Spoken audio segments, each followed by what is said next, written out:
Hi எல்லாருக்கும் வணக்கம்.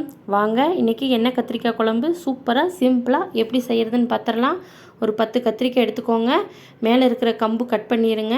பின்னாடி இந்த மாதிரி எக்ஸ் மாதிரி கட் பண்ணிக்கோங்க. அப்போ தான் கத்திரிக்காய் ஃப்ரை ஆகிறதுக்கு நல்லா ஈஸியாக ஃப்ரை ஆகும். உள்ளே உப்பு மசாலாலாம் பிடிக்கும். இந்த மாதிரி கட் பண்ணி தனியாக எடுத்து வச்சுக்கோங்க. தண்ணி இருந்தால் தொடச்சிட்டு எடுத்து வச்சுக்கோங்க. இப்போ நம்ம மசாலா ரெடி பண்ணிக்கலாம். ஒரு இரும்பு கடாய் அடுப்பில் வச்சுட்டு 2 ஸ்பூன் கடலெண்ணெய் சேர்த்து 3 பெரிய வெங்காயம் சேர்த்திக்கோங்க. மீடியம் பெரிய வெங்காயமாக 3 சேர்த்திட்டு கொஞ்சமாக உப்பு சேர்த்து நல்லா வதக்கிக்கோங்க. ரொம்ப வதங்கணும்னு தேவையில்லை. ஒரு கட்டை பூண்டு, ஒரு பீஸ் சின்ன பீஸ் இஞ்சியும் போட்டு கூட வதக்கிக்கோங்க. அதுக்குள்ளே இங்கே எண்ணெய் காஞ்சிருச்சு. நல்லெண்ணெய் சேர்த்தி நம்ம கட் பண்ணி வச்சுருந்த கத்திரிக்காயை உள்ளே சேர்த்து கொஞ்சமாக உப்பு சேர்த்து வதக்கிட்டு இருக்கலாம். 2 அடுப்பில் இப்படி சீக்கிரமாக வச்சுட்டிங்கன்னா சீக்கிரமாக ரெடி ஆயிரும். ஒன்றுன்னா செய்யணுன்னா லேட் ஆகும். அதனால் டக்குன்னு இப்படி டக்குன்னு 2 அடுப்பில் செஞ்சிடலாங்க. பாருங்கள், கத்திரிக்காய் பாதி அளவு வெந்துருச்சு. இப்போ நம்ம வெங்காயத்து கூட 2 தக்காளி சேர்த்துக்கலாம். சேர்த்து நல்லா வதக்கி விடுங்க. ரொம்ப மைய வதங்கணும்னு தேவையில்லை. ஓரளவுக்கு வதங்குச்சுன்னா சரி. இப்போ கத்திரிக்காயும் ஓரளவுக்கு நல்லா வெந்துருச்சு. இன்னும் நல்லா வேகணும். ஒரு மூடி போட்டுட்டிங்கன்னா சீக்கிரம் வெந்துடும். இப்போ வெங்காயம் தக்காளி கூட கொஞ்சமாக மஞ்சத்தூள் சேர்த்துக்கலாம். சாம்பார் தூள் 2 ஸ்பூன் சேர்த்துக்கலாம். கொத்தமல்லி தூள் 1 ஸ்பூன் சேர்த்துக்கலாம். 1 ஸ்பூன் தனி மிளகாய் தூள் சேர்த்துக்கலாம். கொஞ்சமாக தேங்காய், 1/4 மூடி தேங்காய் சேர்த்து நல்லா வதக்கி விடுங்க. அதோட பச்சை வாசம் போகிற அளவுக்கு வதங்கினா சரி. ரொம்ப வதங்கணும்னு தேவையில்லை. இப்போ ஸ்டவ் ஆஃப் பண்ணிடலாம். கொஞ்சம் நேரம் ஆறட்டும். கத்திரிக்காய் ஓரளவுக்கு வெந்துருச்சுங்க. இன்னும் நல்லா வேகணும். நல்லா குழைய வெந்தால் தான் நல்லாயிருக்கும். உப்பு சேர்க்க மறந்துடாதீங்க. இதில் கொஞ்சமாக சோம்பு, கொஞ்சமாக ஜீரகம் 1 ஸ்பூன் சேர்த்து கொஞ்சமாக கருவேப்பிலை சேர்த்து நம்ம அரைச்சி எடுத்துக்கலாம். அதுக்குள்ளேங்க கத்திரிக்காய் வெந்துருச்சு. இப்படி செஞ்சிங்கன்னா ரொம்ப நேரம் மிச்சமாகும். அதனால் இப்படி ட்ரை பண்ணுங்கள்.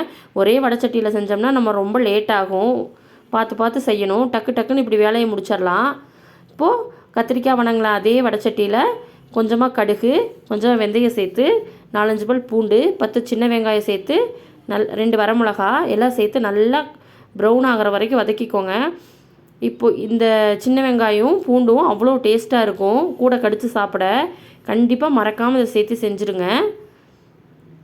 நம்ம மசாலா ரெடி ஆயிடுச்சு. அரைச்சி வச்சாச்சு. அதை இப்போ உள்ளே ஊற்றிக்கலாம். ஒரு 2 நிமிஷம் மசாலா நல்லா கொதிச்சு வரட்டும். மசாலா நல்லா கொதிச்சு வந்ததுக்கப்புறம் மிக்ஸி ஜாரில் இருக்கிற தண்ணியும் கொஞ்சம் சேர்த்திக்கலாம். அதையும் அலசி ஊற்றிக்கலாம். அதை வேஸ்ட் பண்ண வேண்டாம். அதையும் உள்ளே சேர்த்திக்கோங்க. சேர்த்தி நல்லா கலந்து விடுங்க. ஒரு 5 நிமிஷம் இதோட பச்சை வாசமெல்லாம் போகட்டும். அதுக்கப்புறமா நம்ம கத்திரிக்காயை சேர்த்து திருப்பி வேக வச்சுக்கலாம். ஒரு மூடி போட்டு நல்லா கொதிக்க வைங்க. இந்த ஸ்டேஜில் நம்ம கத்திரிக்காய் உள்ளே சேர்த்துக்கலாம். நல்லா கொதிச்சு வந்ததுக்கப்புறம் கத்திரிக்காய் உள்ளே சேர்த்து ஒரு 5 நிமிஷம் கொதிக்கணும். பாருங்கள், சூப்பரான எண்ணெய் கத்திரிக்காய் குழம்பு மணக்க ரெடி ஆயிடுச்சு. சாப்பிட்டு பாருங்கள். சுடு சாப்பாட்டுக்கு ஜம்முன்னு இருந்துச்சுங்க. கண்டிப்பாக ட்ரை பண்ணி பாருங்கள். இப்போ எண்ணெய் பிரிஞ்சு வர்ற ஸ்டேஜில் நம்ம ஆஃப் பண்ணிடலாம். பாருங்கள், கத்திரிக்காயில் நல்லா சாஃப்டாக மசாலா பிடிச்சி சூப்பராக இருக்குது. இந்த மாதிரி எண்ணெய் பிரிஞ்சு வரணும். அந்த ஸ்டேஜில் நம்ம ஆஃப் பண்ணிடலாம். நீங்கள் குழம்பா வேணுனாலும் குழம்பா வச்சுக்கலாம். நல்லா கிரேவியாக வேணுனாலும் அந்த அளவுக்கு வச்சுக்கலாம். இன்னொரு 5 நிமிஷம் சுண்ட விட்டிங்கன்னா இன்னும் கிரேவி ஆயிரும். சப்பாத்தி, சாப்பாடு எல்லாத்துக்கும் சூப்பராக இருக்கும். பிடிச்சவங்க லைக் பண்ணுங்கள், ஷேர் பண்ணுங்கள். தேங்க்யூ.